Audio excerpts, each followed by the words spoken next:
नमस्कार, मैं छत्तीसगढ़ अखबार के YouTube चैनल इंडिया आजकल के स्टूडियो से सुनील कुमार। कल हमने बातचीत शुरू की थी छत्तीसगढ़ में कांग्रेस पार्टी की 30 सीटों की पहली लिस्ट के साथ। विधानसभा चुनाव 5 राज्यों में चल रहे हैं, पार्टियों की लिस्ट आते जा रही है।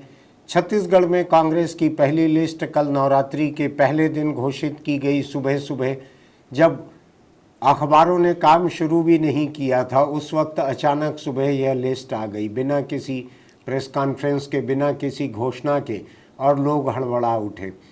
30 नामों की इस लिस्ट में मतदान के पहले दौर के तकरीबन तमाम नाम हैं, सिवाय एक जगदलपुर शहर के, जो कि बस्तर की अकेली अनारक्षित सीट है।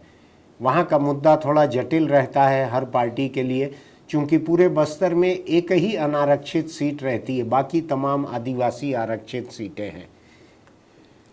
ऐसे में कांग्रेस पार्टी की लिस्ट ने लोगों को एकदम से चौकन्ना कर दिया कि इन 30 सीटों पर तो चुनाव की ज़रूरतें अब एक किस्म से पूरी हो गई हैं।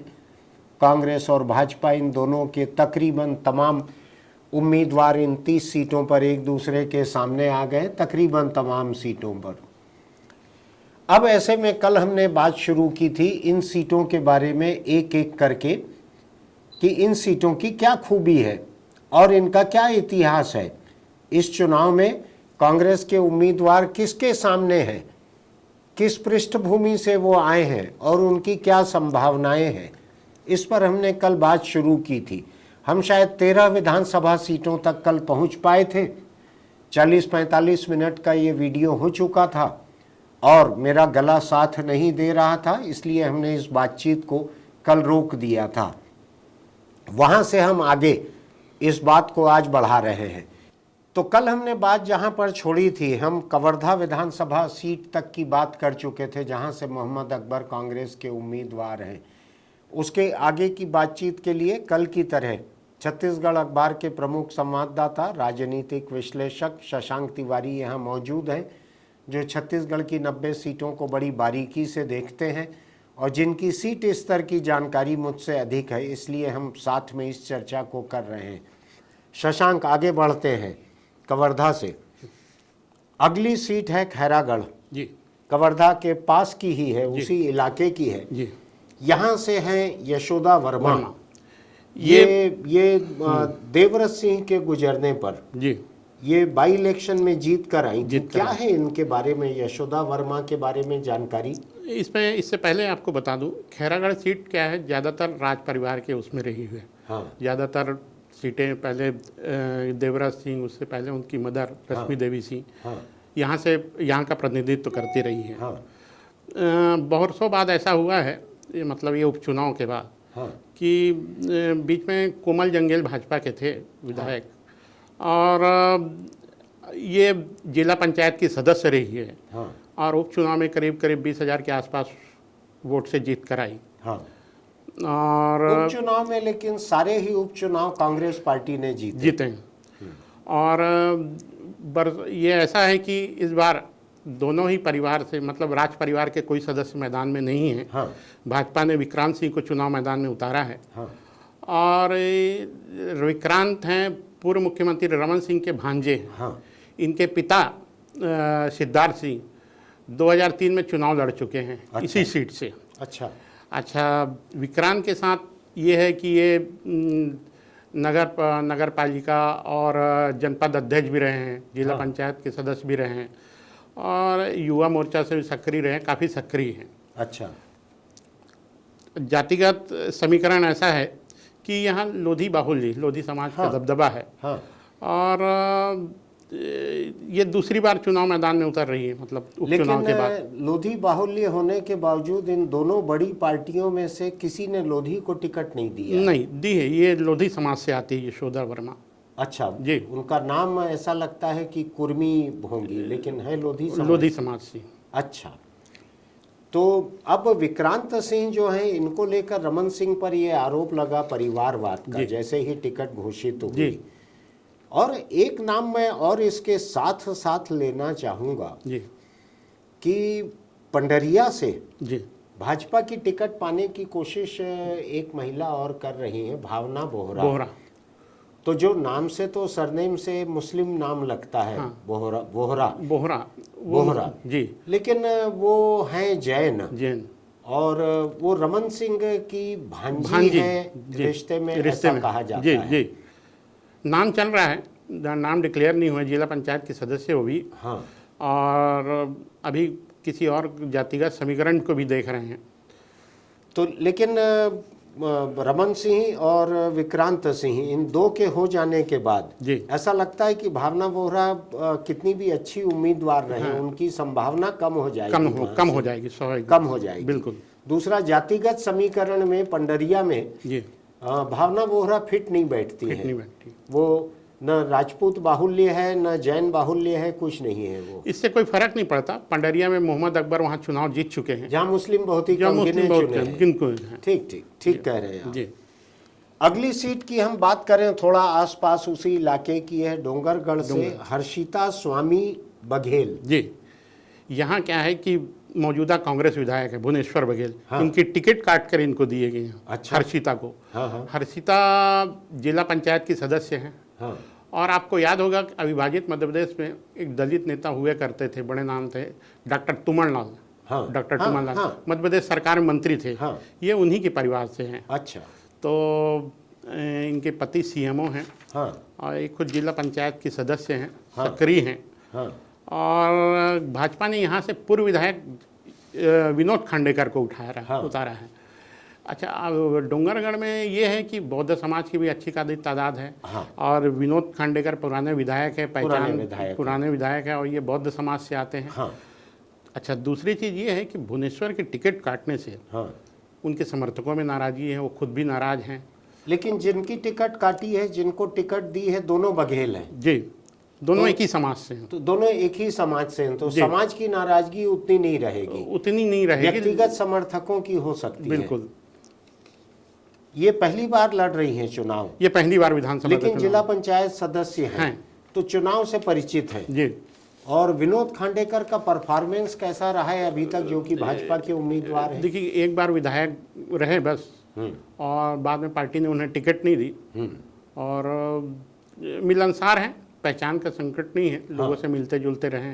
ये स्पोर्ट्स, मुझे ध्यान आ रहा है, ये स्पोर्ट्स टीचर थे। अच्छा। हाँ। अब एक बड़ी दिलचस्प सीट की बारी है, राजनांदगांव से गिरीश देवांगन, कांग्रेस टिकट मिली है गिरीश देवांगन को, जो मुख्यमंत्री भूपेश बघेल जी के निजी दोस्त माने जाते हैं। जी। मैं ठीक से नहीं जानता, लेकिन आसपास के लोगों ने जो बताया है वो ये है कि भूपेश और गिरीश ये एक थाली में खाना खाते हैं, इतने करीबी दोस्त हैं, ऐसा लोगों ने कहा मुझको। और छत्तीसगढ़ जैसे खनिज संपन्न राज्य में खनिज विकास निगम का अध्यक्ष बनाया था गिरीश देवांगन को भूपेश बघेल ने। जी। और ये पहली बार विधानसभा का चुनाव लड़ रहे हैं। जी। मुझको जो ध्यान पड़ रहा है, गिरीश देवांगन के लिए राजनांदगांव से परे धरसीवा की बात भी हो रही थी कि यहाँ से भी इनको लड़वाया जा सकता है। भाटापारा की भी बात हो रही थी। भाटापारा की भी बात हो रही थी। जी। और मुख्यमंत्री ने पार्टी की जो बैठक हुई है टिकट के लिए, उसमें बार बार इस बात को कहा, बार बार इस पे जोर दिया कि गिरीश देवांगन उनके निजी प्रतिनिधि के रूप में बहुत सारे क्षेत्रों में जाते रहते हैं। ये उन्होंने बात कही मुख्यमंत्री ने।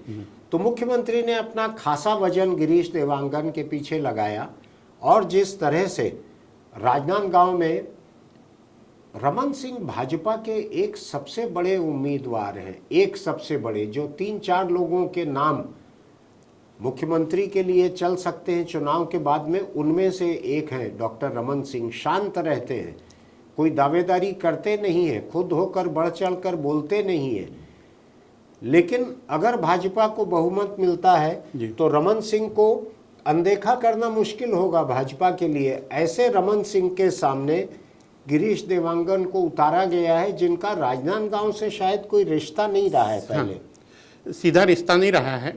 ये मूलतः संगठन के आदमी हैं। सीएम भूपेश बघेल पहला चुनाव लड़ रहे थे 93 में, तब से वो उनका चुनाव प्रबंधन देखते रहे हैं। और प्रभारी सचिव रहे प्रदेश कांग्रेस के, और पिछला चुनाव प्रभारी महामंत्री की भूमिका अध्यक्ष अगर चुनाव लड़ रहा तो और भी ज़्यादा रहती है। हाँ। तो ऐसी कठिन परिस्थितियों में ये संभालते हैं और संभाले हैं। हाँ। प्रदेश भर के कार्यकर्ता इनसे परिचित हैं, ये उनसे व्यक्तिगत रूप से जानते हैं। यहाँ व्यक्तिगत तौर पे सीएम की प्रतिष्ठा दांव में है। हाँ। ये कहा जाए, और सीएम पूरी ताकत झोंकेंगे ऐसा मुझे लगता है। क्योंकि भूपेश बघेल ने पिछले पूरे 5 साल अपनी तोप के निशाने पर रमन सिंह को रखा है। उनका हर हमला रमन सिंह पे होता था, वो हिसाब किताब रमन सिंह से चुकता करते थे। तो आज रमन सिंह के सामने उन्होंने अपने एक व्यक्तिगत प्रतिनिधि को, दोस्त को, करीबी को उतारा है जी। तो इसका मतलब है कि उन्होंने अपनी प्रतिष्ठा दांव पर लगाई है। ये एक बात हुई। दूसरी बात, कुछ लोगों ने मुझको कल ये कहने की कोशिश की कि नांदगांव के तो न रमन सिंह है न गिरीश देवांगन है, दोनों ही बाहरी हैं। ये तर्क मुझको ठीक नहीं लगता है। मुझको लगता है कि रमन सिंह जितने कवर्धा के हैं करीब करीब उतने ही राजनांदगांव के इसलिए हो गए हैं कि वो राजनांदगांव संसदीय सीट से जीत चुके हैं, हार चुके हैं, वहाँ से नांदगांव से पहले विधायक रह चुके हैं, वो मुख्यमंत्री रहते हुए वहाँ से विधायक थे। राजनांदगांव में मुख्यमंत्री निवास नाम से बड़ा सा बंगला जिसमें वो स्थानीय विधायक की हैसियत से रहते थे। तो रमन सिंह नांदगांव के लिए उस तरह से बाहरी नहीं है जिस तरह से गिरीश देवांगन बाहर के हैं। मैं कोई बाहरी किसी को नहीं कहता। छत्तीसगढ़ में अर्जुन सिंह जब आके खरसिया से चुनाव लड़ सकते हैं तो कोई भी कहीं से लड़ सकते हैं। आज मोदी बनारस से लड़े चुनाव, राहुल गांधी केरल से जाके लड़े। इस बार चर्चा हो रही है कि मोदी जगन्नाथपुरी से चुनाव लड़ सकते हैं। ये देश पूरा एक है, कोई भी कहीं से चुनाव लड़े। आपको याद होगा शशांक की शरद यादव जबलपुर के रहने वाले, वो किस तरह से बिहार से चुनाव जीतने लगे। तो बहुत सारे लोग हैं। मुंबई के ट्रेड यूनियन नेता जॉर्ज फर्नांडिस, वो बिहार से चुनाव लड़ने लगे। ऐसे बहुत सारे मामले हैं। तो इसलिए ये बहुत बड़ा मुद्दा नहीं है कि गिरीश देवांगन नांदगांव के हैं या नहीं है। मेरा ये मानना है कि नांदगांव में भूपेश बघेल और रमन सिंह ये आमने सामने हैं, ऐसा माना जाए। बिल्कुल ठीक है, चलिए नांदगांव से आगे भी निकलते हैं। अपन डोंगरगांव में आते हैं पास के। हाँ। डोंगरगांव में दलेश्वर साहू जो हैं, ये तीसरी बार विधानसभा का चुनाव लड़ रहे हैं। ये आप ही की जानकारी है। ये क्या है यहाँ पे इनकी पृष्ठभूमि? ये दलेश्वर साहू के साथ ये है कि वो जिला पंचायत के सदस्य थे। उसके बाद पिछला चुनाव मधुसूदन यादव को अच्छे मार्जिन से हराया था। अच्छा। जो कि वहाँ के सांसद भी रहे। मधुसूदन जो सांसद भी थे, महापौर भी थे वहाँ के। बिल्कुल। और जिनको मधु भैया बोलते हुए नांदगांव के बहुत सारे लोग थकते नहीं। वही मधुसूदन यादव अच्छे खासे मार्जिन से हरा है। तो ये मजबूत कैंडिडेट हैं। हाँ। इनके मुकाबले में भाजपा ने भरतलाल वर्मा को हो रहा है। ये जिला पंचायत के अध्यक्ष रहे हैं। हाँ। पहले। और तो ये दलेश्वर साहू अभी सिटिंग एमएलए भी हैं। Sitting MLA. सिटिंग एमएलए हैं। 2 बार रह चुके हैं, तीसरी बार ये चुनाव लड़ रहे हैं। तो कांग्रेस ने ये 30 लोगों में जो 8 सिटिंग एमएलए को काटा है, 8 को ही शायद काटा है ये 30 में जी। और 8 की संख्या कम इसलिए है क्योंकि बहुत सारे तो मंत्री हैं जिनका एक पैमाने पे ही नहीं काटा गया। बिल्कुल। तो बचे लोगों में अगर 8 को काटा है तो एक हिसाब से काफी ज्यादा को काटा है जी। उसमें भी दलेश्वर बचे रह गए हैं जी। संख्या भी बहुत ज्यादा थी। यहाँ पे ये साहू और कुर्मी इस तरह का मुकाबला है? नहीं, ये लोधी समाज से हैं। ये भी लोधी समाज? ये भी लोधी समाज से हैं। अच्छा। हुआ ये है कि एक भी लोधी कैंडिडेट नहीं दिए हैं भाजपा ने। हाँ। तो साजा से लगा, साजा और खैरागढ़, तो ये सब यहाँ ये लोधी एक बड़े इलाके में कई कॉन्स्टिट्यूंसी के बीच में अलग अलग जाति को एक सीटें दी गई है। ठीक। अब आते हैं अपन खुज्जी में भोलाराम साहू। ये बड़ी दिलचस्प सीट मुझको कुछ हिसाब से लगती है जी। यहाँ कांग्रेस की जो विधायक हैं छन्नी साहू, हमारे नियमित दर्शकों को याद होगा कि हमने छन्नी साहू को इंटरव्यू किया था। उस वक्त स्टूडियो नहीं बना था, नीचे हमारी लाइब्रेरी से उनको इंटरव्यू किया था। उन्होंने मुझसे अनुरोध किया था कि क्या वो छत्तीसगढ़ी में जवाब दे सकती हैं, तो मैंने उनसे छत्तीसगढ़ी में ही सवाल भी किए थे। बड़े दमखम से, भरोसे से, हिम्मत से उन्होंने जवाब दिए थे। उनके साथ एक चीज़ जो मुझको याद है वो ये है कि इनको टीएस सिंहदेव का समर्थक माना जाता था। ये भूपेश बघेल के समर्थन में जिन विधायकों ने रायपुर से दिल्ली तक परेड की थी, प्रदर्शन किया था, ये उसमें शामिल नहीं थी। और उस हिसाब से इनको भूपेश बघेल के कैंप के लोग बागी तेवर वाला भी मान सकते हैं। हो सकता है उस वजह से भी इनकी टिकट कटी हो। क्या वजह लगता है आपको इनकी टिकट कटने का? टिकट कटने की एक प्रमुख वजह यह है कि कई मोर्चों पे ये पार्टी और सरकार के खिलाफ आ गई थी। हाँ। एक जो पहली बात आ रही है, ऐसा कहा जा रहा है कि सर्वे में भी कमज़ोर थे, लेकिन एकदम से कमज़ोर हो गए ऐसे ही नहीं बात थी। ये जिला पंचायत की सदस्य रही है, अब अच्छी पहचान, अच्छी मतलब क्षेत्र में अच्छी पकड़ भी है। ये है कि एक बार इनके पति के खिलाफ जुर्म दर्ज भी हो गया था एक मामले में, रेत तो वो के ट्रक को रोकने के लिए। तो उस मामले में तो इस अपनी सुरक्षा लौटा दी थी। सदन में मामला भी उठाया था, तो इसको लेके सरकार के लिए थोड़ी सी असहज की स्थिति पैदा हो गई, शर्मिंदगी की स्थिति होती थी। जी।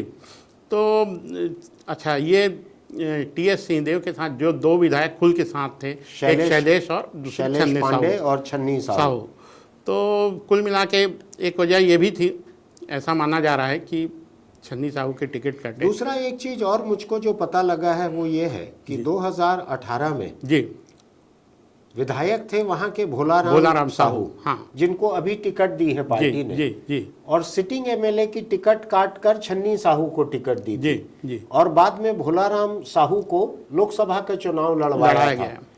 तो भोलाराम साहू को अगर आज टिकट दी गई है छन्नी साहू की टिकट काट कर, तो इसी की ठीक उल्टी नौबत 2018 में आई थी। बिल्कुल। लेकिन छन्नी साहू के बारे में एक दिलचस्प बात, जो पिछली बार जब इंटरव्यू पूरा हो गया था उसके बाद उन्होंने मुझको बताई थी, उसको मैं यहाँ बतलाना चाहता हूँ कि छन्नी साहू ऐसे गरीब परिवार से आती हैं कि इनका परिवार मनरेगा में मजदूरी करता था, डेली वेजेस पर, रोज की रोजी पर मजदूरी करता था मनरेगा में। ये खुद भी करती थी? ये खुद भी करती थी, और ये खुद भी गांव के लोगों का मकान बनाने के लिए, जो मिट्टी थोप के जो मकान बनाते हैं, उसकी मजदूरी का ठेका लेती थी। 15,000 17,000 रुपये में मकान बनाना, अपने ससुर के साथ मिलकर, परिवार के और लोगों के साथ मिलकर ये एक मजदूर की तरह काम करती थी छन्नी साहू। और दबंग महिला है, सरकार से नाराज हुई, सरकारी गाड़ी इन्होंने वापस कर दी, तो अपनी स्कूटी पे ये खुज्जी से रायपुर चले आती थी। विधानसभा के पूरे सत्र में ये स्कूटी से चलते रही। आरटीओ ने इनके किसी कार्यकर्ता की गाड़ी पे बहुत मोटा चालान कर दिया, 40-45 हजार। तो इन्होंने अपना मंगलसूत्र निकाल कर टेबल पे पटक दिया और चली गई कि इसको बेच के जुर्माना भर लेना, मेरा कार्यकर्ता इतना पैसा नहीं दे सकता। ऐसे कई इनके किस्से हैं वहां पर। अब अपन आते हैं मानपुर मोहला, ये आदिवासी सीट है और ये अविभाजित राजनांदगांव जिले में ही हम चल रहे हैं अभी तक। वहाँ की ये आदिवासी सीट, इसमें इंदर शाह मंडावी ये दूसरी बार मैदान में है। यही सिटिंग एमएलए थे अभी कांग्रेस सिटिंग एमएलए थे। हाँ, ये आबकारी अधिकारी थे। अच्छा। हाँ, और ये दूसरी बार चुनाव मैदान में हैं। हाँ, और इनके खिलाफ संजीव शाह हैं। हाँ, जो 2008 के बाद पहली बार 2023 में उतर रहे हैं। अच्छा। 2000 ये 98 में विधायक रहे, 2003 में इनको टिकट मिली थी, विधायक रहे। अच्छा। लेकिन 2008 में टिकट काट दी गई। हाँ। जब टिकट काटी उसके बाद से पार्टी वहां जीत नहीं पाई, भाजपा। ऐसा? हाँ, यही आखिरी भाजपा आखिरी भाजपा विधायक। अच्छा। ये क्या है, वहाँ अम्बागढ़ चौकी रियासत से भी जुड़े हैं, हैं सदस्य हैं। तो ये काफ़ी भाजपा के मजबूत कैंडिडेट हैं। अच्छा जी। अब अंतागढ़, ये भी आदिवासी सीट है जी। अंतागढ़ में कांग्रेस ने मौजूदा विधायक अनूप नाग की टिकट काटकर रूप सिंह पोटाई को उतारा जी, और भाजपा ने वहां से विक्रम उसेंडी को टिकट दी है। जी। देखिए ये क्यों काटी है अनूप नाग की टिकट? अनूप नाग के प्रति ये कहा जा रहा है कि सर्वे रिपोर्ट में उनके फेवर में नहीं था माहौल, और दूसरी बात ये थी कि कार्यकर्ताओं में भी कुछ नाराजगी थी। हाँ, क्योंकि ये तो नीचे स्तर पे सबसे रायशुमारी करने के बाद ये तय किए हैं। हाँ। और अनूप नाग थानेदार थे। अच्छा। हाँ, और फिर उसके बाद राजनीति में आए, पार्टी ने उन्हें टिकट दी और विधायक भी बने। अच्छा। अच्छा, उनकी टिकट काट कर रूपसी पोटाई को दिए हैं। हाँ। अच्छा, उनके खिलाफ हैं भाजपा के विक्रम उसेंडी, जो प्रदेश भाजपा के अध्यक्ष रहे, हाँ। कांकेर के सांसद भी रहे, हाँ।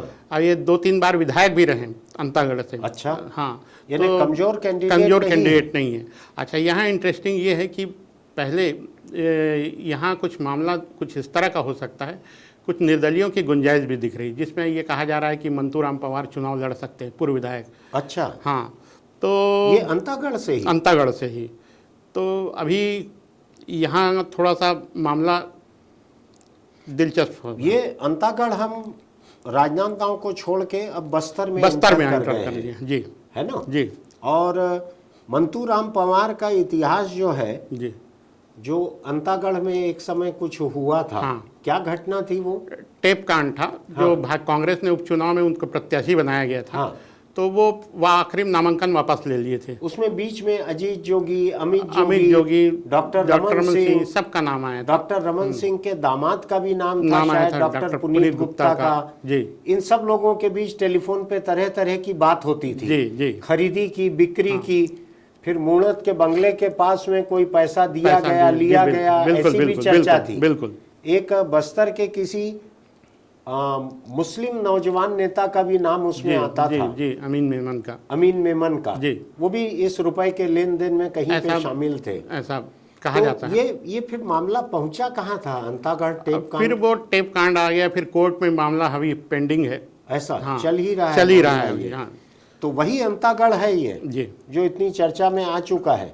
हाँ, तो ये उसमें हालत ये हो गई कि भाजपा को वहाँ वाकोवर मिल गया। अच्छा। तरह उस समय तो वो एक अम्बेडकराइट पार्टी के वही अधिकृत प्रत्याशी रह गए। कई निर्दलीय प्रत्याशी वो नाम वापस ले लिए थे।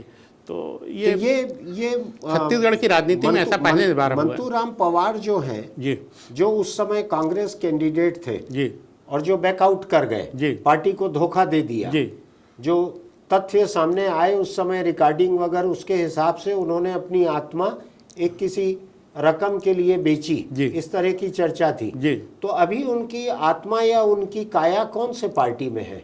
वो निर्दलीय लड़ सकते हैं ऐसा कहा जा रहा है। ऐसा? हाँ। अभी घोषित तौर पे वो किसी पार्टी में अभी नहीं है, लेकिन फिर कोई पार्टी उनको इस्तेमाल कर सकती है यहाँ? ऐसा इसकी संभावना बहुत कम दिख रही है। वो निर्दलीय ही लड़ेंगे, ऐसी चर्चा है। यानी इस बार आत्मा उनकी बाजार में नहीं है। जी, बिल्कुल। अच्छा, अब ये बस्तर की ही एक दूसरी दिलचस्प सीट है भानु प्रतापपुर। भानु प्रतापपुर जो है, यहाँ से सावित्री मंडावी ये विधायक है। सावित्री मंडावी के पति मनोज मंडावी विधानसभा के उपाध्यक्ष थे जी, और वो जोगी के समय से विधायक रहते आए थे। उसी समय से मेरी मुलाकात हुई थी जब वो जोगी के साथ में थे, वो 2000 से 2003 के बीच। फिर साल भर पहले करीब मैं वहाँ भूपेश बघेल जी के न्योते पर उनके साथ गया था एक दिन के दौरे पर। तो वहाँ मनोज मंडावी से मेरी मुलाकात हुई थी। भानु प्रतापपुर विधानसभा क्षेत्र का दौरा था। उन्होंने कुछ चीज़ें बताई थी कि कांग्रेस के लिए इस बार बस्तर का चुनाव पिछले बार जितना आसान नहीं रहेगा, कौन सी दिक्कतें होगी बताई थी। नौजवान हट्टे कट्टे थे, सेहत अच्छी थी उनकी, वो अचानक गुजर गए। उपचुनाव में उनकी पत्नी सावित्री मंडावी को कांग्रेस ने टिकट दी, और जैसा कि हर चुनाव मुख्यमंत्री के लिए निजी प्रतिष्ठा का प्रश्न रहता है, भूपेश बघेल वहां से जीत कर आए। यानी सावित्री मंडावी उम्मीदवार थी, लेकिन जीत भूपेश बघेल की हुई। एक दिलचस्प चीज वहां पर यह रही कि कांग्रेस वहां 23,000 से अधिक वोटों से चुनाव जीती, और वहां पर सर्व आदिवासी समाज का उम्मीदवार, उसको भी 23,000 से अधिक वोट मिले। पूर्व आईपीएस थे अकबर राम कुर्राम। यानी आप देखिए हिंदू मुस्लिम दोनों उनके नाम में किस तरह से है, अकबर और राम दोनों उनके नाम में है, सरनेम कुर्राम है। अब वो अरविंद नेताम के सर्व आदिवासी समाज के उम्मीदवार थे वहां से जी। मुझको ध्यान है कि यहीं से आम आदमी पार्टी के कोमल हुपेंदी भी आते हैं इसी कॉन्स्टिट्यूंसी से चुनाव लड़ रहे हैं, इस बार चुनाव लड़ रहे हैं जी। लेकिन उपचुनाव को आम आदमी पार्टी ने नहीं लड़ा था। बिल्कुल, उन्होंने कहा था कि हम अपनी संगठन की ताकत को मजबूत कर रहे हैं। ऐसा ही था। बिल्कुल। अच्छा, अब वहां से सावित्री मंडावी को दोबारा टिकट दी है। बिल्कुल। तो जो मनोज मंडावी की जगह उनकी पत्नी जीत कर आई थी बाई इलेक्शन, छोटा सा टर्म था उनका, साल 1.5 साल का रहा होगा जी। उनको दोबारा उम्मीदवार बनाया है जी। एक तो मनोज मंडावी का पारिवारिक जो योगदान था कांग्रेस को, उसको मानना हो गया। दूसरा यह है, एक महिला उम्मीदवार का कोटा भी कांग्रेस का पूरा होता है इसमें। यहाँ से भाजपा के गौतम उइके हैं। हाँ, क्या स्थिति है शशांक यहाँ पर? ये यहाँ का थोड़ा सा त्रिकोणी संघर्ष की स्थिति बन सकती है। हाँ। त्रिकोणी या बहुकोणी भी कहा जा सकता है। हाँ। क्योंकि पिछली बार आप उपचुनाव में देखेंगे तो अकबर राम खुराम को करीब 23,000 वोट मिले। 23,000 है ना। तो कोमल उपेंडी एक बार चुनाव लड़ चुके हैं और वो करीब ज़्यादा वोट तो नहीं मिले थे, पहली बार लड़े थे। जमानत जब्त तो हो गई थी, लेकिन 8,000 के आसपास 8-10 हज़ार के आसपास वोट मिले थे। हाँ। इस बार पूरी तैयारी से लड़ रहे हैं। हाँ। और भाजपा का अपना एक पहले से ही मेरा ख्याल है किसी भी पार्टी के वो पहले उम्मीदवार हैं जिन्होंने भानु प्रतापपुर में काम शुरू किया। मैंने 2-3 बार जब भी किसी समाचार के लिए उनको फोन किया जी, वो हमेशा चुनाव प्रचार में ही मिले हैं भानु प्रतापपुर में। बिल्कुल। तो गौतम उइके की क्या पृष्ठभूमि है जिनको भाजपा ने टिकट दी है? लोकल लीडर हैं, वहाँ के सक्रिय हैं, कार्यकर्ता हैं, पदाधिकारी रहे हैं। हाँ। भाजपा के। लेकिन विधानसभा चुनाव पहली बार विधानसभा को लड़ रहे हैं। तो नया चेहरा है। इनके खिलाफ नाराजगी कम होगी। कम है। अच्छा, अब अगली सीट पे आते हैं कांकेर। ये भी आदिवासी रिजर्व सीट है। यहाँ से शंकर ध्रुवा, इनको टिकट दी है कांग्रेस पार्टी ने। ये मौजूदा विधायक शिशुपाल सोरी, जो कि संसदीय सचिव भी थे मेरा ख्याल है जी, उनकी टिकट काटकर शंकर ध्रुवा को प्रत्याशी बनाया जी। आपको ध्यान होगा शिशुपाल सोरी यहाँ पर आए थे हमारे साथ एक इंटरव्यू के लिए। बड़े विनम्र व्यक्ति लगे थे, बड़े मीठी आवाज में धीरे धीरे बात करते थे, अच्छे हंसमुख व्यक्ति थे। उनकी टिकट काटने की क्या वजह थी? स्थानीय कार्यकर्ताओं में नाराजगी पहली बात, और दूसरी चीज़ वो पूर्व आईएएस थे। हाँ। तो थोड़ा सा आईएएस राजनीति में आना एकदम फिट नहीं बैठ पा रहे थे। अच्छा। एक बात ये है, और शिकायतें थी, सर्वे में भी उनका नाम ऐसा पार्टी के लोग बताते हैं कि बहुत अच्छा नहीं था। अच्छा। संभावना कम थी। हाँ। इसलिए शंकर ध्रुवा को विधायक प्रत्याशी बनाया। शंकर ध्रुवा पहले विधायक रहे हैं। हाँ। और उनकी टिकट काटकर ही पहले इनको टिकट दी शिशुपाल सोरी को। तो ये खुज्जी जैसा ही हो गया कि एक की काट के दूसरे को दिए, फिर दूसरे की काट के पहले को ऐसे ही है। बिल्कुल। अच्छा। पार्टी ने उनको संतोष करने के लिए शंकर ध्रुवा को जिला सहकारी बैंक का अध्यक्ष भी बनाया। हाँ। और इनके परिवार के सदस्य पहले भी विधायक रहे हैं, तो पृष्ठभूमि अच्छी है, मजबूत पृष्ठभूमि है इनकी। यहाँ पे ये भाजपा के आसाराम नेताम, इनसे कितनी आशा कर सकती है भाजपा? भाजपा ये संघ की पसंद है। अच्छा। जनपद के सदस्य रहे हैं। हाँ। पहचान का वो है, विनम्र हैं। हाँ। दोनों प्रत्याशी बहुत अच्छे हैं व्यक्तिगत। तो ऐसे तो आदिवासी समाज सरल ही होते हैं। हाँ। आदिवासी हाँ। खास करके बस्तर के, और भी हाँ। दोनों अच्छे कैंडिडेट हैं। हाँ। और यहाँ भी संघ की पूरी ताकत झोंकेगा। और तो आपको ये लगता है कि किसी किसी सीट पर जी, भाजपा की पसंद से परे संघ की एक अलग पसंद भी काम आई है? जी, ऐसा बहुत जगह उनके ही कैंडिडेट, उनकी पसंद पे ही टिकट दी गई जो है। पार्टी की पसंद नहीं थी, लेकिन संघ की पसंद है। ऐसा? हाँ, बिल्कुल। हम आगे चर्चा करेंगे इस दो विषय में। अच्छा जी। अगली सीट है केसकाल, और बस्तर की केवल जगदलपुर की बस्तर सीट को छोड़ दें तो बाकी 11 सीटें सारी आदिवासी रिजर्व हैं। उन्हीं में से एक है केसकाल। केसकाल में संतराम नेताम अभी सिटिंग एमएलए हैं। ये विधानसभा के उपाध्यक्ष भी हैं, जो मनोज मंडावी के गुजरने के बाद बनाए गए थे उपाध्यक्ष। बिल्कुल। ये शशांक की ही जानकारी है जो मैं पढ़ रहा हूँ। 3 बार के विधायक हैं, चौथी बार चुनाव लड़ रहे हैं। हाँ। क्या है संतराम नेताम के बारे में और जानकारी? संतराम बड़ा जुझारू हैं। अच्छा। एक विधानसभा उपाध्यक्ष के रूप में भी वो आपका काफ़ी सक्रिय रहे। सदन में की कार्यवाही के जो संचालन उन्होंने किया बहुत अच्छा करते थे। अच्छा। और उनके मुकाबले हैं नीलकंठ टेकाम। हाँ। जो हाल ही में नौकरी छोड़ के IAS थे, कोंडागांव कलेक्टर थे। और बाद में यहाँ मंत्रालय में विशेष सचिव तो स्तर के अफसर ये है। केस काल का इलाका जो है ये कोंडागांव जिले में ही आता है। बिल्कुल बिल्कुल। यानी जहाँ ये कलेक्टर थे उसी इलाके से चुनाव लड़ रहे हैं। बिल्कुल। अच्छा जी। अब ये है कि नीलकंठ टेकाम को प्रत्याशी तो बना दिया गया है। हाँ। और रहने वाले टेकाम जी यहाँ के रहने वाले हैं, अंतागढ़ के। अच्छा। हाँ, लेकिन चूंकि कलेक्ट्री वहाँ किए हुए हैं, वहाँ लोगों को जान पहचान, और चूंकि एक मानसिकता थी कि वहाँ से लड़ना है, चुनाव में कभी रही होगी। हाँ। तो कुछ ज़्यादा ध्यान दिए, काम किए उधर। हाँ हाँ। तो लेकिन बस्तर से ही कोई एक असेंबली सीट ऐसी है ना जहाँ से जो लड़ना चाहते थे चुनाव, जी, उनका इस्तीफा मंजूर नहीं किया सरकार ने। जी, वो अलग है, वो अलग सीट वो है। अभी चर्चा हम करेंगे। हाँ, वो उसको बाद में उस पर आएंगे। चर्चा जी, करते जी, हैं। अगली सीट बड़ी दिलचस्प है, कोंडागांव। जी। कोंडागांव में मोहनलाल मरकाम, जो अभी कल तक प्रदेश कांग्रेस के अध्यक्ष थे और तीसरी बार मैदान में चुनाव में। और उसके बाद जब फेरबदल हुआ, जब बाबा को डिप्टी बनाया गया, जब फेरबदल हुआ उस वक्त शायद पैकेज डील की तरह बाबा डिप्टी तो मरकाम हटे प्रदेश कांग्रेस अध्यक्ष से। इसके बाद मरकाम को मंत्री बनाया गया। मुख्यमंत्री भूपेश बघेल की असली पसंद दीपक बैज को अध्यक्ष बनाया गया। इस तरह का एक पैकेज डील उस समय हुई थी, आपको याद होगा।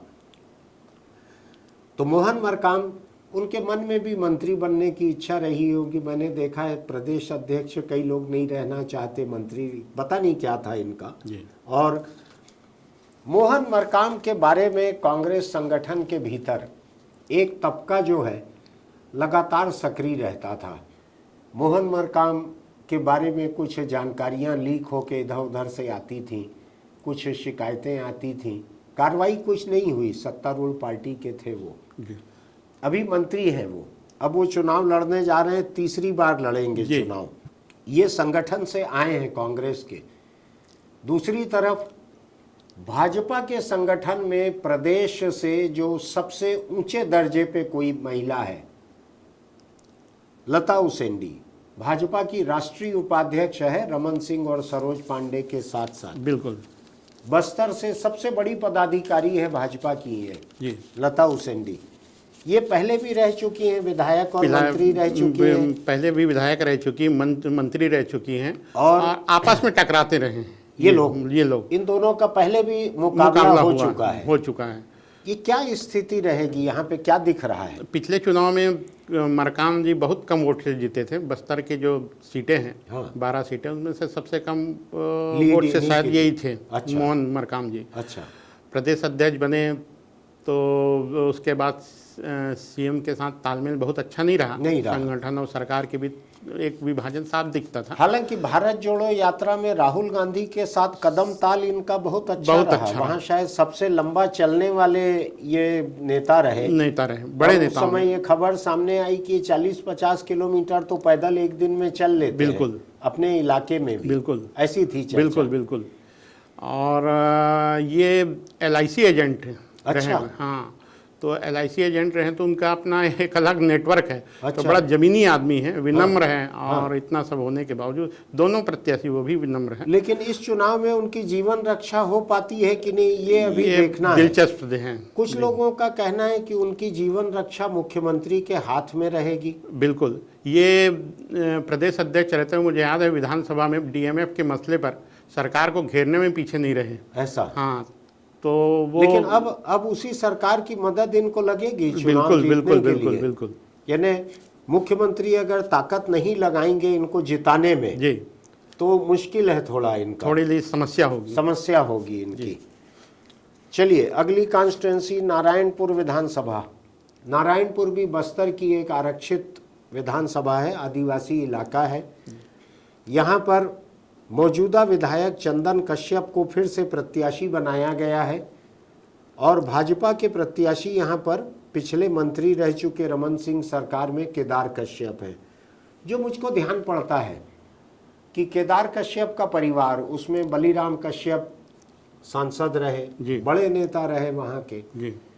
केदार के बड़े भाई शायद दिनेश कश्यप सांसद रहे। तो ये परिवार में 2-3 लोग वहाँ पे सांसद विधायक रह चुके हैं केदार कश्यप के। जी। वहाँ से चंदन कश्यप दूसरी बार उम्मीदवार बनाए गए हैं कांग्रेस के। जी। क्या स्थिति है शशांक यहाँ? देखिए, चंदन पिछली बार कम वोट से जीते थे। हाँ। वो केदार के मुकाबले, हाँ। केदार मुकाबले में था और मंत्री थे उस समय। हाँ। इस बार फिर से मुकाबले में हैं। हाँ। चंदन का लेके पहले ये था कि ये बात उड़ रही थी कि उनकी टिकट कट जाएगी, उनके बेटे को टिकट दी जा सकती है। एक पूर्व मंत्री थे, आपको याद होगा, शंकर सोढ़ी। हाँ। वो भी टिकट के लिए दावेदारी कर रहे थे। हाँ। लेकिन फिर पार्टी ने फिर से चंदन कश्यप को प्रस्ताव बनाए हैं। हाँ। आपको मालूम होगा कि नारायणपुर में थोड़ा सा वो क्षेत्र अशांत रहा है। हाँ। चर्च की घटनाएं हुई हैं। हाँ। चर्च जलाने वाले के आसपास कुछ ईसाई मिशनरियों के खिलाफ। हाँ। तो ये सब चीज़ों में उधर काफ़ी तो भाजपा को एक ध्रुवीकरण की उम्मीद वहाँ हो सकती है। बिल्कुल उम्मीद है, ऐसा हो सकती है। तो ये रहा नारायणपुर का। नारायणपुर बस्तर का सबसे ही उपेक्षित इलाका रहा, और जो मेरी जानकारी है वो ये है कि ये हिंदुस्तान के उन गिने चुने जिलों में से है जहाँ का कोई रेवेन्यू रिकॉर्ड नहीं है, कोई पटवारी नक्शा नहीं है जी। कोई रेवेन्यू रिकॉर्ड नहीं है यहाँ का। पहले आईएएस सब डिवीज़न हुआ करता था नारायणपुर, बाद में इसको जिला बनाया गया। अगला लखेश्वर बघेल। हाँ, ये बस्तर विधानसभा है ये। हाँ, बस्तर विधानसभा है और 3 बार के विधायक हैं। ये प्रत्याशी बनाए गए हैं फिर से। हाँ, 2 बार के विधायक हैं। 3 बार हो गए, थोड़ा त्रुटि। अच्छा, हाँ, पहले 3 बार रह हाँ, चुके हैं। 3 बार विधायक हैं। हाँ। और ये बस्तर विकास प्राधिकरण के अध्यक्ष रहे हैं। हाँ। हैं। हाँ। और अच्छे पकड़ वाले व्यक्ति हैं, जनाधार काफ़ी हैं। हाँ। और आपको बहुत कम लोगों के बहुत जानकारी ये है कि लखेश्वर बघेल एक समय में भाजपा में थे। अच्छा। हाँ, ये राज्य बनने के पहले की बात बता रहा हूँ। अच्छा। हाँ, भाजपा में थे। हाँ।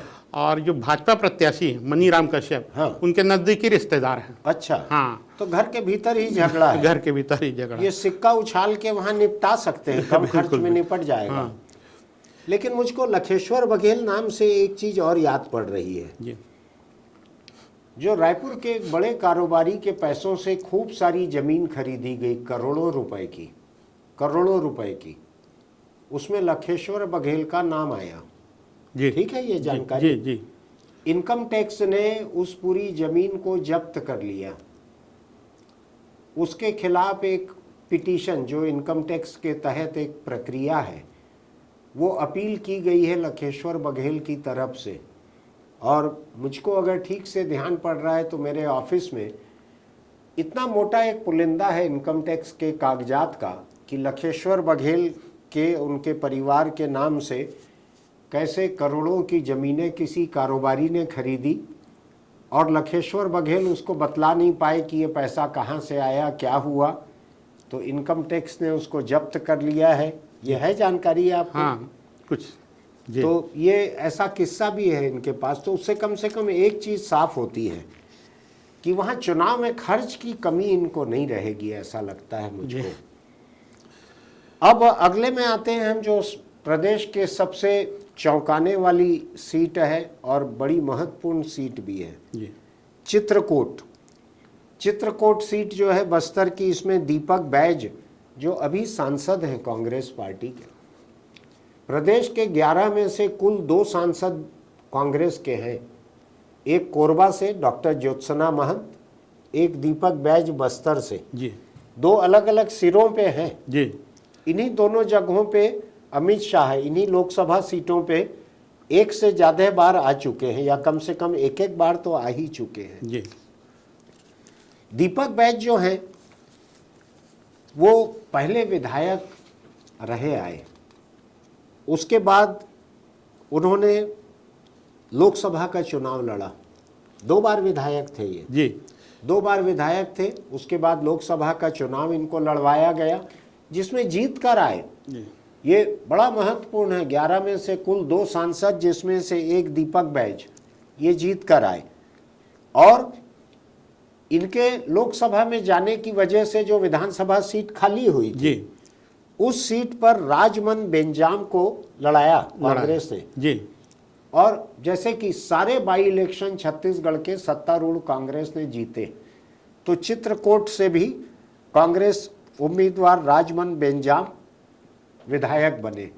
ये वहाँ का इतिहास है। आपको ध्यान होगा कि जब जब मोहन मरकाम को प्रदेश कांग्रेस अध्यक्ष पद से हटाने की बात होती थी, जी हर बार दीपक बैज को मुख्यमंत्री भूपेश बघेल की पसंद की तरह रखा जाता था। बिल्कुल। तो ये मुख्यमंत्री के व्यक्तिगत पसंद के भी हैं। अभी उन्होंने तय किया कि उनको विधानसभा चुनाव फिर से लड़ना है। उनका कहना है कि आसपास 3-4 सीटों पे असर पड़ेगा वो अगर लड़ेंगे तो। ये बात भी सच हो सकती है। दूसरी एक बात भी सच हो सकती है, किसी ने मुझको ये कहा है कि मुख्यमंत्री ने इनको प्रदेश कांग्रेस अध्यक्ष बनाया जरूर है, लेकिन अब ये मुख्यमंत्री से ऊपर उठ गए हैं और इनकी निजी महत्वाकांक्षा भी कई किस्म की जाग गई है। उसके लिए भी इनके लिए विधानसभा चुनाव लड़ना जरूरी है। क्या लगता है शशांक? दीपक बैज के साथ ये है कि 2013 में पहली बार विधायक बने, और आपको याद होगा इस इलाके में टाटा स्टील को लेके उस समय लोहंडीगुड़ा में आंदोलन चला था। बहुत सारे लोग समर्थन में थे और कुछ किसान विरोध कर रहे थे। हाँ। तो युवाओं की एक टीम थी, हाँ, जो ये मानती थी कि प्लांट लगना चाहिए। हाँ। और इसी आंदोलन की उपज है दीपक बैज। अच्छा।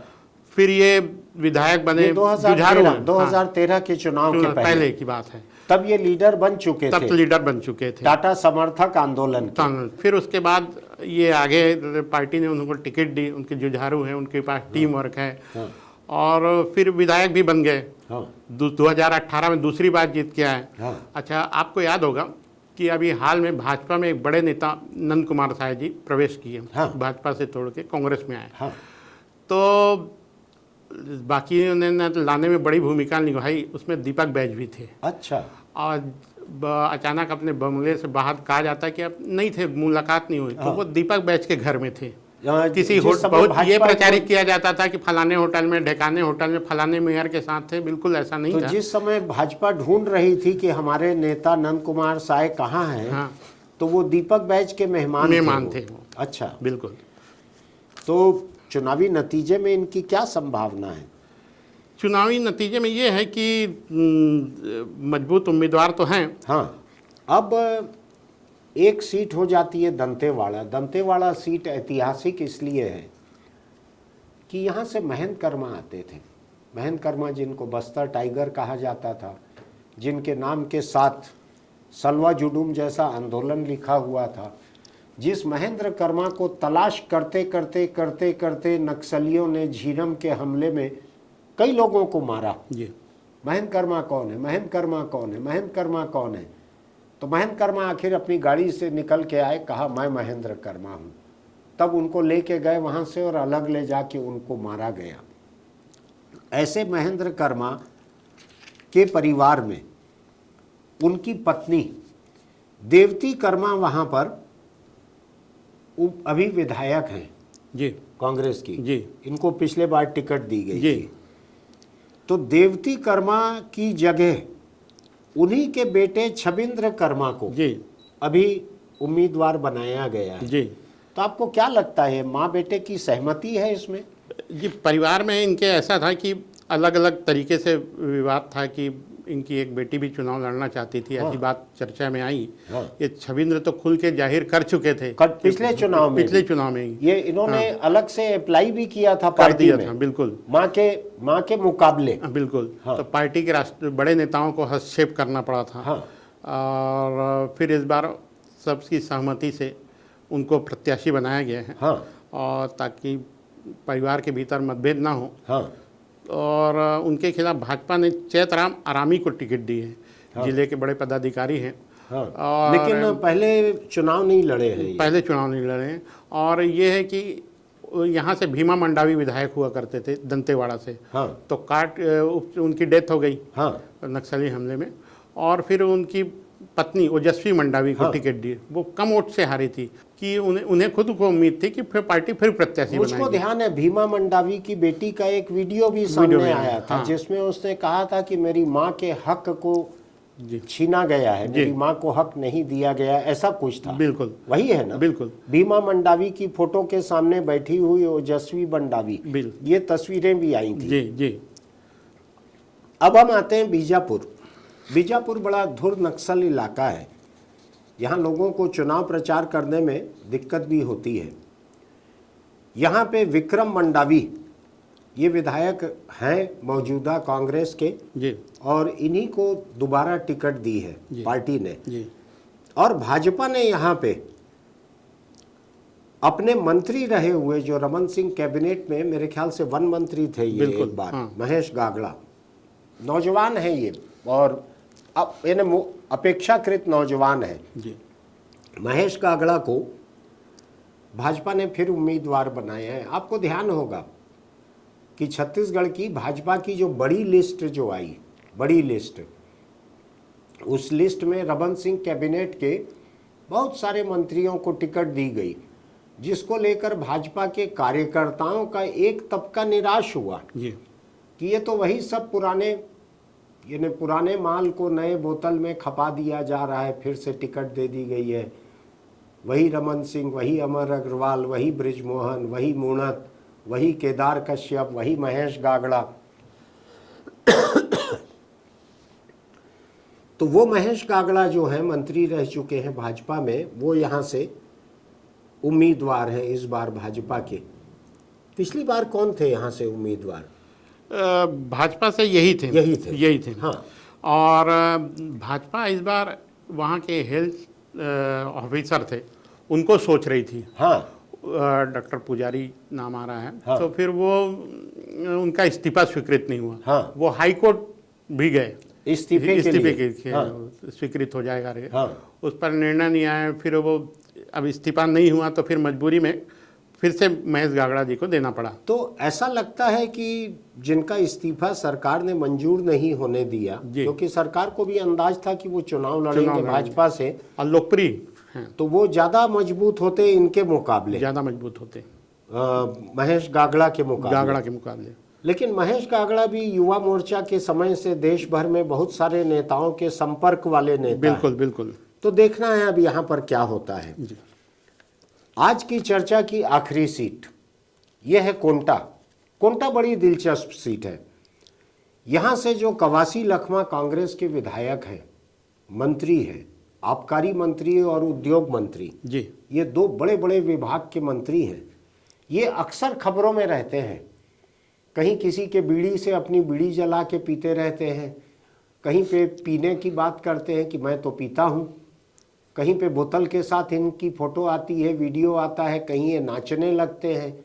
ये एकदम खालिस आदिवासी हैं जो अपने बारे में कुछ भी नहीं छुपाते, जैसा भीतर है वैसा ही बाहर है। तो ये छठवीं बार मैदान में है। एक ही पार्टी से है छठवीं बार। बिल्कुल। कांग्रेस पार्टी इन्होंने कभी नहीं छोड़ी। और ये आपको याद होगा, ये अरविंद नेताम जी के प्रतिनिधि थे, विधायक प्रतिनिधि। ये एक ही सीट से 6 बार विधायक रहे हैं। बिल्कुल बिल्कुल। ये थोड़ा मुश्किल होता है, एक सीट से 6 बार विधायक रहना। आधा दर्जन भी नहीं होंगे छत्तीसगढ़ में ऐसे। ये उनमें से एक है। लेकिन इस बात को समझना जरूरी है कि पिछले 5 साल जो है कवासी लखमा के सबसे ताकत के 5 बरस रहे जी, उनके सबसे संपन्नता के 5 बरस रहे। कल जब मैं बस्तर के एक पत्रकार सुरेश महापात्र से बात कर रहा था, तो उन्होंने कहा कि इनका वहाँ पे एक महल जैसा मकान बन रहा है कॉन्स्टिट्यूंसी में जी, उसको लेकर जनता के बीच थोड़ी चर्चा है जी। इसके पहले तक आपका कच्चा मकान रहा हो, आप संपन्न विभागों के मंत्री रहे हो, आपका महल जैसा मकान बने। आज सुरेश महापात्र ने सोशल मीडिया पर लिखा है कि एक ऐसा महल बन रहा है कोंटा में जिसका एक बाथरूम 1 करोड़ रुपए का है। मैं नहीं जानता कि आदिवासी इलाके के एक विधायक का बाथरूम ऐसा क्यों होना चाहिए, अगर है तो, अगर विधायक का है तो, जो भी है आगे बात सामने आएगी। लेकिन मैं जिस वजह से इस सीट को इम्पॉर्टेंट मान रहा हूं वो ये है कि यहां से सीपीआई के एक पूर्व विधायक मनीष कुंजाम लड़ रहे हैं। वे वामपंथी पार्टियों के अकेले विधायक हैं, 2 बार पहले विधायक रह चुके हैं अविभाजित मध्य प्रदेश में। वो कई बार चुनाव हार चुके हैं मनीष कुंजाम। इस बार फिर दमखम से मैदान में है। हमने अभी इंटरव्यू किया था, उन्होंने कहा कि मैं इस बार चुनाव जीत रहा हूं। कवासी लखमा जो मंत्री हैं वहां से विधायक हैं, उन्होंने हाल ही में बड़ा खुलकर मनीष कुंजाम के खिलाफ एक टीवी चैनल के स्टेज कार्यक्रम में बड़े अपशब्द कहे थे, बड़े गालियां दी थी मनीष कुंजाम को। क्या स्थिति है शशांक कोंटा में? देखिए, मनीष कुंजाम इस बार और भी ज़्यादा दमदारी से लड़ रहे हैं। हाँ, आपके सोशल मीडिया में रैली वगैरह को भी देखें तो अच्छी खासी भीड़ जुट रही है।